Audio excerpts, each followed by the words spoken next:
Hello students, आज हम लोग पढ़ेंगे लॉज ऑफ मोशन के प्रैक्टिस क्वेश्चन का पार्ट 8। इसके पहले जितने भी पार्ट थे उस पे हम लोग ने क्वेश्चन की प्रैक्टिस करी है, उन सभी कॉन्सेप्ट्स के ऊपर जिसको कि हम लोग ने इस लॉज ऑफ मोशन की थ्योरी में पढ़ा था। आज भी हम लोग वही करेंगे और यहाँ पर हमने एक्सप्लेनेशन के लिए कुछ इमेजेस का यूज किया है। उस उन इमेजेस के लिए हम एक डिस्क्लेमर देना चाहेंगे कि the images used in our slide deck are of educational purposes only. We respect the intellectual property rights of the original creators and owner of these images. If you are the owner of any of the images used in this deck and have any concern or issues, please contact us at sathi@iitk.ac.in and we shall remove the images. Start करते हैं अपने पहले question के साथ, आज के पहले question के साथ। अब देखिए, यहाँ पर ये जो क्वेश्चन दिया हुआ है, आपको अगर रेगुलर आप पढ़ रहे हैं तो ये क्वेश्चन आपको कर लेना चाहिए, क्योंकि इसी तरीके का मैं क्वेश्चन पहले भी डिस्कस कर चुका हूं। Two fixed frictionless inclined plane making the angles 30 degree and 60 degree with the vertical are shown in the figure. Two blocks A and B are placed on the two planes. What is the relative vertical acceleration of A with respect to B? तो अब आपको यहाँ पर हमें एक तरीके से कह लीजिए वर्टिकल डायरेक्शन पर जो एक्सेलरेशन है ए का विद रिस्पेक्ट टू बी ये बताना है, और ये इस तरीके का क्वेश्चन मैं पहले भी लगवा चुका हूं। तो इसको आपको सॉल्व करना है। इसके जो ऑप्शंस है वो है A 4.9 meter per second square in horizontal direction, B 9.8 meter per second square in vertical direction, C 0, D 4.9 meter per second square in vertical direction.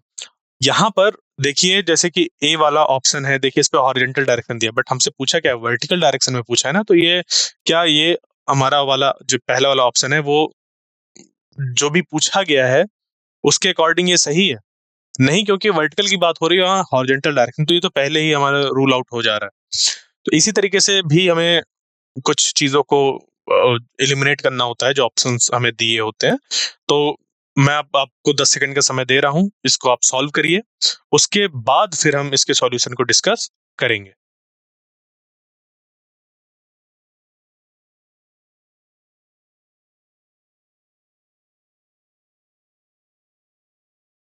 आइए इसके सॉल्यूशन को हम लोग करें।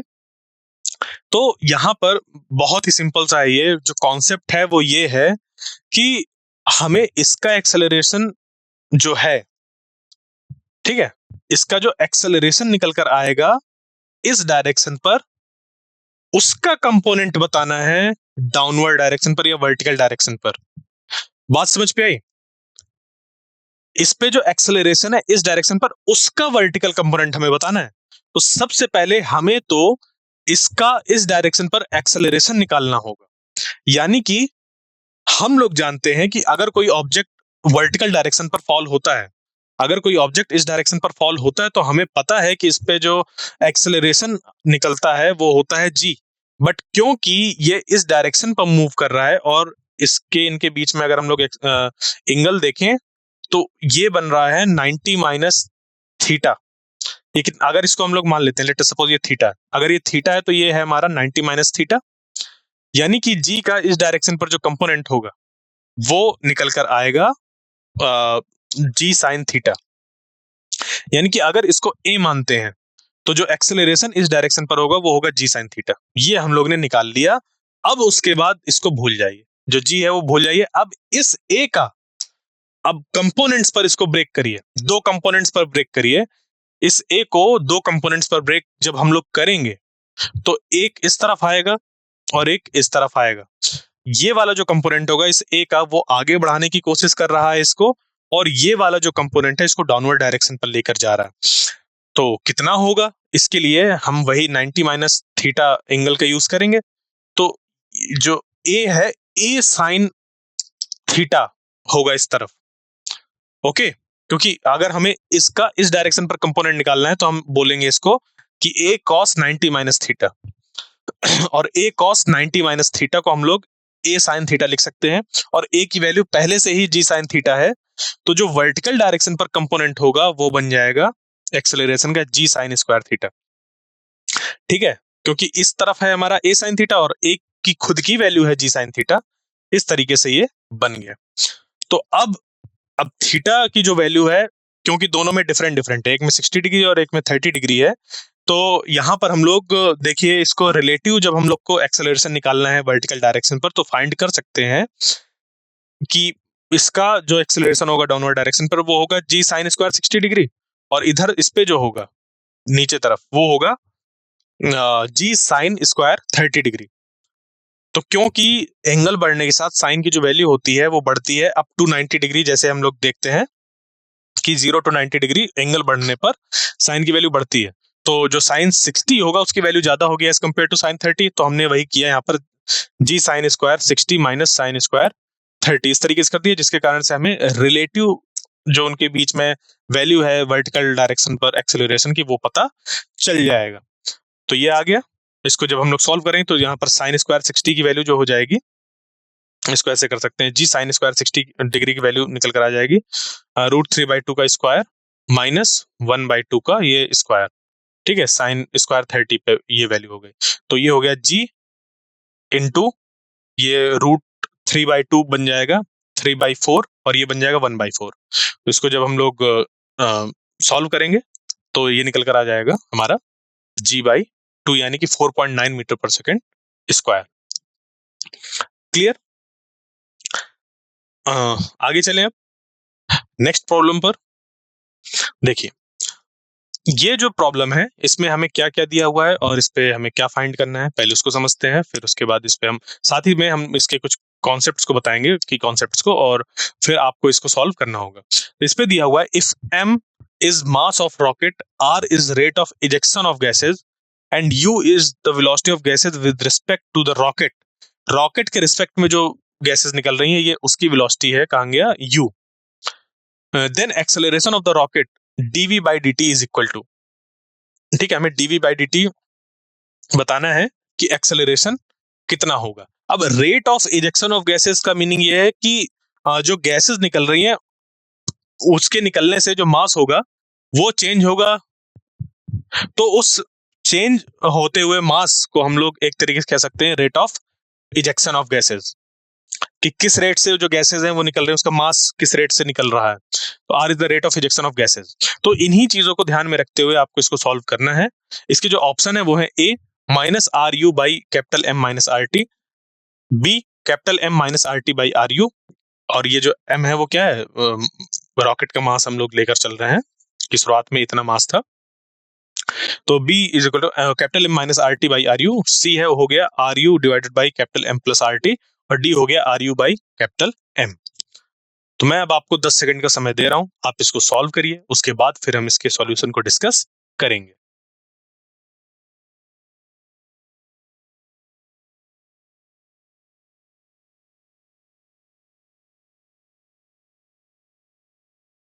आइए इसके सॉल्यूशन को देखें। तो जैसे कि अभी हमने इस पे कहा कि जो R दिया हुआ है वो वाला रेट है जिस रेट से हमारी जो एक तरीके से कह लीजिए जो मास है वो कम हो रहा है, बाहर निकल रहा है ना, रॉकेट का जो फ्यूल है वो बाहर निकल रहा है, जिसके कारण से रॉकेट का जो मास है वो लगातार कम हो रहा है। तो अगर इनिशियल मास रॉकेट का m है, कैपिटल M है, और जो R रेट है उससे कंटिन्यूअसली जो गैसेस है वो बाहर तरफ निकल रही हैं, यानी कि वो रिड्यूस हो रहा होगा मास। तो उसी रिड्यूस मास को दिखाने के लिए कि किस रेट से रिड्यूस हो रहा है, यहां पर हमने dm/dt को लिख दिया -r, क्योंकि हमें दे रखा है रेट ऑफ इजेक्शन। तो जिस रेट से यहां पर मास निकल रहा होगा वो हो जाएगा -r, क्योंकि बता रहा है कि ये डिक्रीज हो रहा है। उसके बाद अगर हम लोग थ्रस्ट की बात करें कि किस से ये इस पे थ्रस्ट जनरेट होगा, तो इसको हम लोग F इक्वल टू U/dm/dt इस तरीके से कर सकते हैं, जहां पर जो U है वो है relative velocity of gases with respect to rocket, यानी कि जिस स्पीड से ये इस गैसेस निकल रही हैं वो स्पीड U है with respect to rocket. Okay, तो ये हो गया relative velocity of gases with respect to rocket is equal to U। तो जो एक्सेलरेशन रॉकेट पे निकल कर आ जाएगा वो क्या आ जाएगा, F की जगह पर हम लोग लिख सकते हैं ma, या फिर F, ये ma is equal to F इस तरीके से, तो m आ जाएगा नीचे डिवाइड पे, तो a is equal to capital F divided by m, यानी कि a is equal to capital F by m is equal to U bracket में dm/dt, और यहाँ पर अब क्योंकि ये तो हमारा आ गया U dm/dt, और ये जो मास है, मास यहाँ पर क्या है, ये वो मास है जो किसी टी टाइम पर हमें रॉकेट का देखना है कि कितना होगा, क्योंकि वो भी कंटिन्यूअसली वेरी कर रहा है ना। तो इनिशियल मास अगर रॉकेट का सोचिए, अगर इस पूरे के अंदर हमारा फ्यूल भरा हुआ है, पूरा यहाँ तक फ्यूल भरा हुआ है, ऐसे नहीं होता वैसे, बट आपको समझाने के लिए बोल रहा हूं मैं कि यहाँ तक अगर फ्यूल भरा हुआ है और टी समय बाद इतना फ्यूल खत्म हो गया, सिर्फ बचा इतना फ्यूल यहाँ पर, ठीक है, इस जगह पर फ्यूल बचा। तो इतने फ्यूल को रिप्रेजेंट करने के लिए क्योंकि कंटिन्यूअसली टाइम के साथ घट रहा है, कैसे करेंगे, तो यहां पर जो हमारे पास रेट है, रेट ऑफ इजेक्शन, उसका इस्तेमाल करेंगे, क्योंकि उससे हमें पता चल रहा है कि किस हिसाब से जो ये है हमारा, क्या कहते हैं, फ्यूल बाहर तरफ आ रहा है। तो जो रेट ऑफ इजेक्शन है वो हमारा डीएम बाई डी के बराबर है, यानी कि R is equal to minus d m by dt लिख सकते हैं। ये वो मास है जो कंटिन्यूअसली बाहर जा रहा है। तो अगर हमें रेट पता चल जाए और हमें पता चल जाए कि कितने समय तक निकल रहा है, तो हमें पता चल जाएगा कि कितना निकला, हाँ है ना, ये हो जाएगा। बस उसी चीज का हम लोग यहाँ पर इस्तेमाल करेंगे, जिससे कि ये बन जाएगा कि ये वो मास है जो टी समय पर घट गया है, जो यूज हो गया है, जो बाहर निकल गया है। यानी एक तरीके से इसको हम लोग इस पे ऐड कर देंगे, जिससे कि हमें मिल जाएगा capital M minus d m by D t into t. मैंने ऐड करने के लिए इसलिए बोला, मैंने इस टर्म को ऐड करने के लिए कहा है, ठीक है, क्योंकि इस टर्म में पहले ही हम लोग ने माइनस लगा दिया, इस वजह से मैंने इसको ऐड करने के लिए बोला, वरना ये हमारा माइनस होता। अगर इस पे माइनस पहले नहीं लगा होता तो इसको हमें इनिशियल मास पे माइनस करना होता, बट क्योंकि हमने इस पे पहले ही माइनस लगा रखा था, तो इस वजह से कहा है कि इसको हम लोग जो इनिशियल मास था उस पर ऐड कर देंगे इस पूरे टर्म को, क्योंकि ये खुद में डिक्रीज बता रहा है कि ये घटाएगा समय के साथ। तो ये बचा हमारा किसी समय टी पर एम मास, ये स्मॉल एम, इसके बराबर ये आ गया। इसको जब हम लोग अब यहां से सॉल्व करेंगे, तो ये हमारा, इसको डीएम बाई डी टी को लिख सकते हैं आर, ठीक है। तो ये बन जाएगा हमारा इस ये चीज कि यू और ये डीएम बाई डी टी हमारा माइनस आ जाएगा, माइनस आर, ये बन जाएगा A is equal to minus U R divided by M minus R T. Clear, okay. तो यहां पर हमारा जो ये है एक्सेलरेशन वो निकल कर आ जाएगा, ओके। तो जो आंसर ए होगा वो हमारा करेक्ट हो जाएगा, minus R u by M minus R T. Clear, आगे बढ़ते हैं अब और यहां से देखते हैं नेक्स्ट क्वेश्चन को। A person 40 kgs is managing to be at rest between two vertical walls by pressing one wall A by his hands and feet and B with his back. आपने देखा होगा ऐसे कि अगर दो वॉल्स पास पास में, तो आपका भी मन किया होगा कि इस पे किसी तरीके से हम चढ़कर ऊपर तक पहुंच जाएं। किया है, नहीं किया है तो कुछ तो इस तरीके से आपने किसी को हरकतें करते देखा होगा। तो यहां पर भी उसी से उसका ही यूज करके ये क्वेश्चन बनाया गया कि a person 40 kg is managing to be at rest between two vertical walls by pressing one wall A by his hands and feet, और दूसरी जो वॉल है उसको अपने बैक से प्रेस कर रहा है। The coefficient of friction is 0.8 between his body and the wall. Body पर अब हम लोग लेग्स की बात करें चाहे बैक की बात करें, दोनों ही जगह पर जो बॉडी टच कर रही है वॉल से, उनके बीच में कोफिशिएंट ऑफ फ्रिक्शन 0.8 है। तो the force with which the person pushes the wall is, कितने फोर्स से उसको दीवार को पुश करना पड़ेगा जिसके कारण से कि वो गिरे नहीं। ऑप्शन है हमारा ए 100 न्यूटन, बी 50 न्यूटन, सी 150 न्यूटन, डी 250 न्यूटन। यहां पर ध्यान जो हमें देना है वो ये देना है कि ये जो हमारा फ्रिक्शन है वो तभी वर्क करता है जब नॉर्मल फोर्स हमारे पास, नॉर्मल नहीं होता तो हम नहीं इस पे किसी भी तरीके से फ्रिक्शन के रोल को जान पाएंगे। तो नॉर्मल हमें फाइंड करना है, नॉर्मल अगर एक बार हमने फाइंड कर लिया तो हमारा काम हो जाएगा। तो मैं अब आपको 10 सेकंड का समय दे रहा हूं, आप इसको सॉल्व करिए, उसके बाद फिर हम इसके सॉल्यूशन को डिस्कस करेंगे।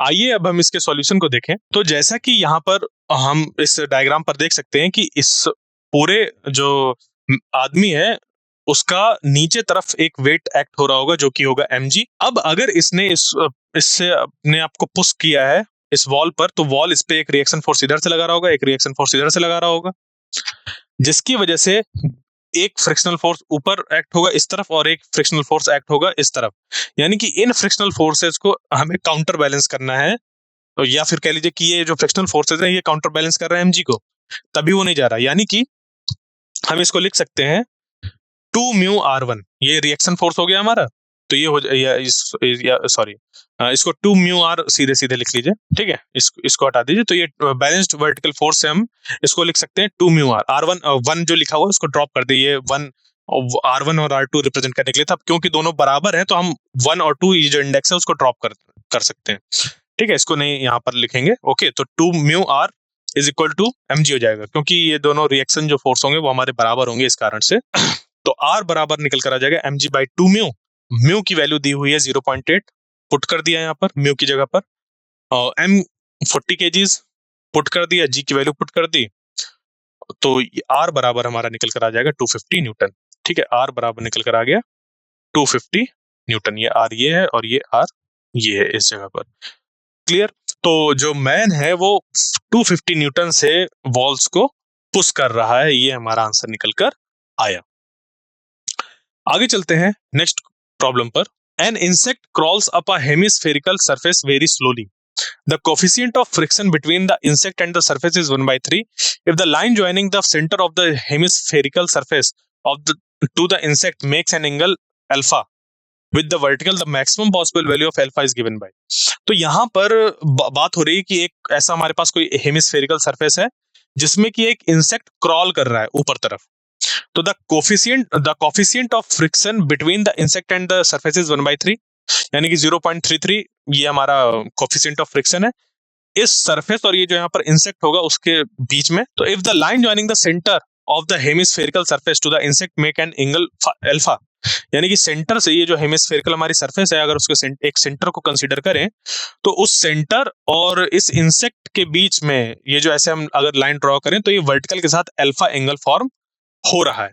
तो the maximum possible value of alpha is given by, जो मैक्सिमम पॉसिबल वैल्यू है अल्फा की वो कितनी होगी ये हमें बताना है, यानी कि होगा क्या कि जब ये इंसेक्ट ऊपर तरफ जाएगा तो इसके ऊपर जाने पर जो इसके इस पे जो mg एक्ट हो रहा है इसके यहाँ पर दो कंपोनेंट्स ब्रेक होंगे और वो दो कंपोनेंट्स में से एक कंपोनेंट काउंटर बैलेंस करेगा फ्रिक्शनल फोर्स को, और फ्रिक्शनल फोर्स की एक लिमिटेशन होती है।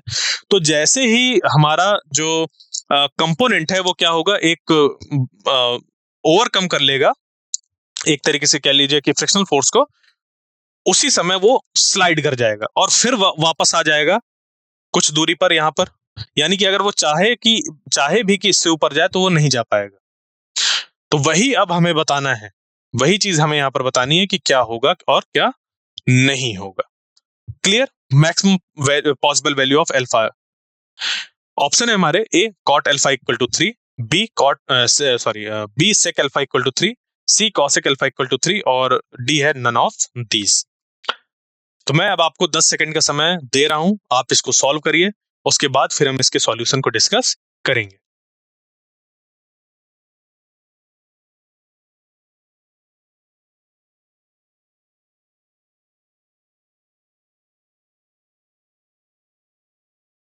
आइए अब हम इसके सॉल्यूशन को देखें कि इसको कैसे सॉल्व करेंगे। तो जैसे मैंने अभी समझाया कि अगर यहाँ पर इंसेक्ट है तो इसका डाउनवर्ड एक एक्ट हो रहा होगा, हाँ है ना, और इस पॉइंट पर जहां पर की सरफेस है तो हम एक टेंजेंट ड्रॉ कर सकते हैं जो कि बिहेव करेगा एज अ वर्चुअल सरफेस, एक फ्लैट वर्चुअल सरफेस कुछ इस तरीके की। तो मतलब कि जैसे वेज में होता है ना उस तरीके की कोई एक सरफेस हम यहाँ पर इस पॉइंट पर कंसीडर कर सकते हैं टेंजेंट ड्रॉ करके इस जगह पर एक टेंजेंट प्लेन, वो भी टेंजेंट लाइन नहीं एक टेंजेंट प्लेन ड्रॉ कर रहे हैं यहाँ पर एक्चुअली, ठीक है, एक टेंजेंट प्लेन इस जगह पर। तो इंसेक्ट जो है वो अब इस तरीके की एक टेंजेंट प्लेन पर है, तो नीचे तरफ इस पे एक्ट होगा mg और इस mg की वजह से इस डायरेक्शन पर mg की वजह से इस डायरेक्शन पर आ जाएगा mg ये साइन अल्फा, और ये mg साइन अल्फा ही हमारा बैलेंस होना चाहिए फ्रिक्शनल फोर्स से। क्लियर। इस mg की वजह से ही ये हमारा बैलेंस होना चाहिए, mg साइन अल्फा को ही बैलेंस करना चाहिए फ्रिक्शनल फोर्स को।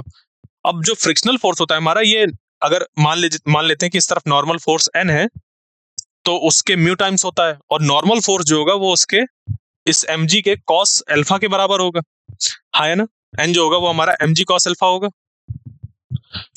तो यहां से अगर हम लोग देखें तो इसको कुछ इस तरीके से लिखा जा सकता है एफ को कि N m g cos alpha, क्योंकि एन को यहां पर हमने पुट कर दिया है, जिसके बाद ये इक्वेशन हमारी निकल कर आ गई, F is equal to N m g cos alpha. अब ये वाला एल्फा जो है, ये वाला एल्फा, सॉरी ये वाला एफ जो है फोर्स, फ्रिक्शनल फोर्स, और ये वाला एक्सप्रेशन, इसको हम लोग कर देंगे बराबर, जिसके बाद जो इसके एम जी है, इन दोनों इक्वेशन के जो एम जी रहे वो कैंसिल आउट हो जाएंगे। एफ जो है वो तो हट ही जाएंगे, बचेगा हमारे पास एन। एन का यहाँ पर हम लोग एक्चुअली जो है ये एन नहीं आएगा यहाँ पर, ये म्यू है, ठीक है, एन नहीं ये म्यू है, ये इस जगह पर एन नहीं म्यू आएगा, ओके, ये एन नहीं यहाँ पर म्यू आएगा, म्यू एम जी, क्योंकि एन एन की वैल्यू तो हमने यहाँ पर पुट करी है ना, तभी तो एम जी कॉस अल्फा आया है, ओके। तो एम जी से एम जी कैंसिल आउट हो जाएगा, बचेगा म्यू, तो mu is equal to tan alpha निकल कर आ जाएगा, यानी कि 1/3। तो टेन अब यहां से क्योंकि हमें म्यू दे रखा है ना 1/3, तो अब यहां से इसको देखेंगे इस इक्वेशन को, सिर्फ इतना कि tan alpha is equal to 1/3। अब यहां से हम लोग कर सकते हैं इसको कुछ इस तरीके से कि 3 is equal to cot alpha, यानी कि जो आंसर ए है वो करेक्ट हो जाएगा। क्लियर। अब बढ़ते हैं आगे अपने नेक्स्ट क्वेश्चन पर। A given object takes n times more time to slide down a 45-degree rough inclined plane in comparison to slides down a perfectly smooth 45-degree incline. The coefficient of kinetic friction between the object and the incline is, यानी कि देखिए क्या है कि एक object है जो कि n टाइम्स ज्यादा समय लेता है अगर एक 45 डिग्री के रफ इंक्लाइंड प्लेन पर वो इस तरीके से स्लाइड डाउन करता है, ठीक है। अब हमें कंपेयर किससे करना है कि अगर हम एक perfectly smooth 45 degree incline plane ले, यानी कि दो इंक्लाइन प्लेन है, एक एकदम स्मूथ है और एक में फ्रिक्शन है, तो जो फ्रिक्शन वाला होगा ऑब्वियस सी बात है कि उस पे धीमे धीमे ऑब्जेक्ट आएगा लुढ़कर, जबकि जो परफेक्टली स्मूथ होगा उस पे तेजी से नीचे आ जाएगा। तो the coefficient of kinetic friction between the object and the incline is, तो हमें कोफिशिएंट ऑफ काइनेटिक फ्रिक्शन बताना है जो दो हमारे सरफेस अलग अलग दिए गए हैं, उनमें से जो एक सरफेस रफ है तो उसके, और जो मतलब हमें दो इंक्लाइन प्लेन दिए गए हैं ना, तो उनमें से एक इंक्लाइन प्लेन रफ है, तो जो ऑब्जेक्ट है उसकी सरफेस और जो रफ इंक्लाइन प्लेन है उसके बीच में कितना काइनेटिक फ्रिक्शन है वो हमें बताना है, coefficient of kinetic friction. Clear. इसके जो ऑप्शन है वो है A 1 divided by 1 minus N square, B है 1 minus 1 by N square, C है under root 1 minus 1 by N square, D है under root 1 divided by 1 minus N square. मैं आपको 10 सेकंड का समय दे रहा हूं, आप इसको सॉल्व करिए, उसके बाद फिर हम इसके सॉल्यूशन को डिस्कस करेंगे।